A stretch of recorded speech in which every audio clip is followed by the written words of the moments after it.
Assalamualaikum warahmatullahi wabarakatuh. Kami dari kelompok 3 Sejarah kelas 11 IPS 1 SMA Negeri 1 Ngawi akan mempersembahkan sebuah video yang berkaitan dengan salah satu jenderal yang berperan dalam perkembangan kolonialisme Inggris di Indonesia yang bernama Thomas Stamford Raffles. Selamat menyaksikan.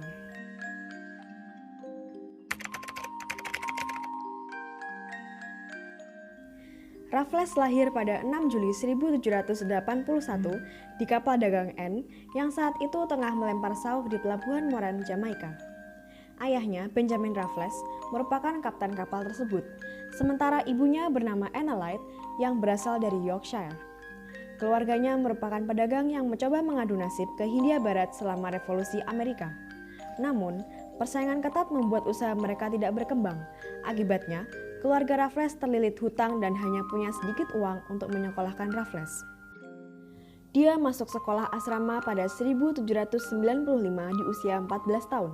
Setelah lulus, dia bekerja sebagai juru tulis bagi British East India Company atau EIC, dan di 1805 dia dikirim ke Pulau Prince of Wales, Malaya, Inggris, dan bekerja di bawah arahan Gubernur Penang Philip Dundas. Dia diangkat menjadi asisten sekretaris di tahun yang sama dan menikah dengan Olivia Mariamne Devenish, janda dari ahli bedah bernama Jacob Cassavellon Vankirk. Saat itu dia juga berteman dengan Thomas Otto Travers yang kemudian bakal menjadi sahabat baiknya selama 20 tahun selanjutnya.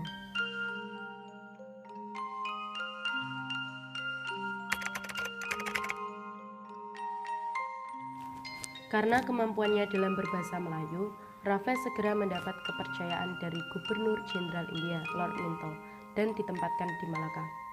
Pada 1811, Kaisar Perancis Napoleon Bonaparte menaklukkan kerajaan Belanda. Situasi itu membuat Raffles bergabung dengan ekspedisi militer Inggris. Ekspedisi tersebut dilakukan London untuk menghantam kekuatan gabungan Belanda dan Perancis di Jawa yang dipimpin Laksamana Robert Stopford.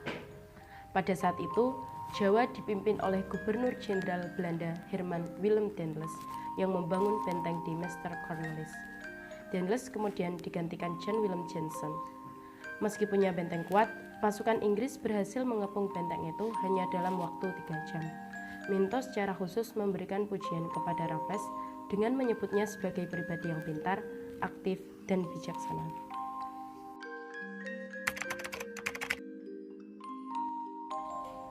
Atas jasanya, Raffles diganjar penghargaan dengan menjabat sebagai Letnan Gubernur Jawa dan berkedudukan di Buitenzorg atau Bogor. Dia menegosiasikan perdamaian dan beberapa ekspedisi militer kepada sejumlah penguasa yang dianggap menantang kerajaan Inggris. Salah satu operasi militer signifikan terjadi pada 21 Juni 1812 ketika Raffles memerintahkan serangan ke Yogyakarta. Selama masa pemerintahannya, Raffles melakukan reformasi massal untuk merubah sistem kolonial pemerintah Hindia Belanda. Selain meningkatkan kondisi penduduk lokal, dia memperkenalkan sistem pencatatan bangunan-bangunan kuno yang ada di Jawa. Seperti contoh detail mengenai Candi Prambanan dituliskan oleh Colin Mackenzie. Adapun Candi Borobudur dicatat oleh H.C. Cornelius. Raffles juga memperkenalkan sistem kepemilikan lahan atau landrent sebagai pengganti sistem tanam paksa yang diciptakan pemerintah Hindia Belanda. Namun, segala reformasi yang dilakukan dianggap terlalu mahal bagi perusahaan EIC yang juga mencari untung dalam perdagangan. Tidak mampu beradaptasi dengan iklim maupun kondisi di Jawa, membuat Raffles sering didera penyakit.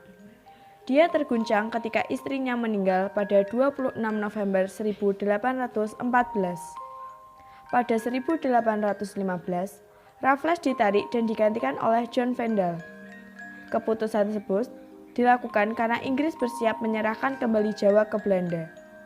Penyerahan itu sesuai dengan perjanjian Anglo-Dutch yang terjadi pada 1814 setelah terjadinya Perang Napoleon di Eropa.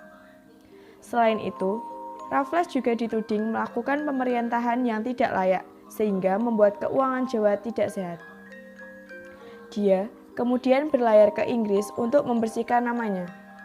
Di tengah jalan, dia sempat mengunjungi Napoleon yang diasingkan di Saint Helena. Pada 1817, Raffles menulis buku The History of Java yang berisi kisah tentang Pulau Jawa pada masa lampau. Dia memutuskan hanya memakai nama Stamford Raffles di buku itu. Di tahun yang sama, dia diganjar penghargaan Knight Bachelor oleh Pangeran Regent. Kemudian dikenal sebagai Raja George keempat. Kebijakan bidang sosial, penghapusan kerja rodi atau kerja paksa, dan penghapusan perbudakan. Tetapi dalam praktiknya, ia melanggar undang-undangnya sendiri dengan melakukan kegiatan sejenis perbudakan. Peniadaan paibeng atau disakiti, yaitu hukuman yang sangat kejam dengan melawan harimau. Kebijakan di bidang ilmu pengetahuan. Pertama, ditulisnya buku berjudul History of Java di London pada tahun 1817 dan dibagi 2 jilid. Kedua, ditulisnya buku berjudul History of the East Indian Archipelago di Edinburgh pada tahun 1820 dan dibagi 3 jilid.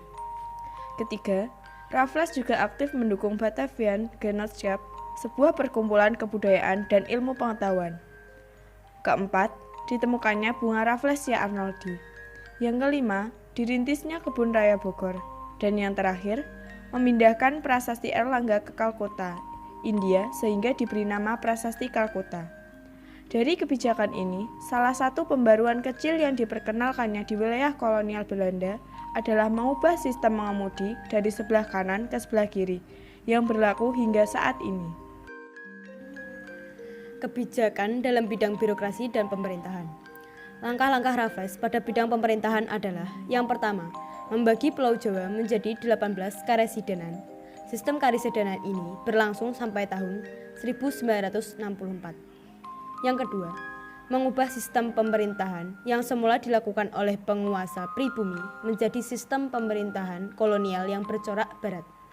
Yang ketiga, bupati-bupati atau penguasa-penguasa pribumi dilepaskan kedudukannya yang mereka peroleh secara turun-temurun. Dan yang terakhir, sistem juri ditetapkan dalam pengadilan. Kebijakan di bidang ekonomi dan keuangan. Petani diberikan kebebasan untuk menanam tanaman ekspor, sedang pemerintah hanya berkewajiban membuat pasar untuk merangsang petani menanam tanaman ekspor yang paling menguntungkan.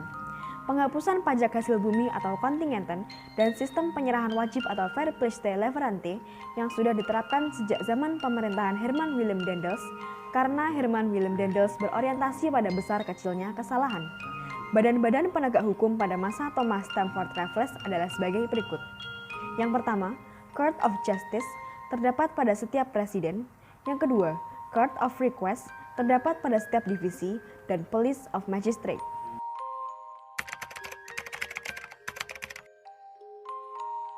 Pada 15 Oktober 1817, dia mendapat mandat sebagai gubernur jenderal di Bencoolen. Saat itu dia kembali menikah dengan Sophia Hull. Mereka tiba di Bencoolen pada 19 Maret 1818. Saat itu Bencoolen merupakan koloni yang hasil ekspornya hanyalah lada. Raffles yang melihat tempat itu acak adut langsung melakukan reformasi seperti yang dia perbuat di Jawa, seperti menghapuskan perbudakan. Di saat itu dia menyadari perlunya keberadaan Inggris untuk menyaingi hegemoni Belanda sekaligus terus memberi keuntungan bagi AIC. Raffles yang sudah paham geopolitik Malaya berhasil mendapat hak dagang eksklusif. Sebagai gantinya, Inggris bakal memberi perlindungan. Khawatir jika dianggap bakal memprovokasi Belanda, maka dia mendirikan Singapura setelah terlebih dahulu melewati perjanjian. Sempat kembali ke Bencoolen untuk memerintah selama 3 tahun, Raffles kembali ke Singapura pada Oktober 1822. Dia lalu mengorganisasi ulang beberapa cabang administrasi yang ada di Singapura.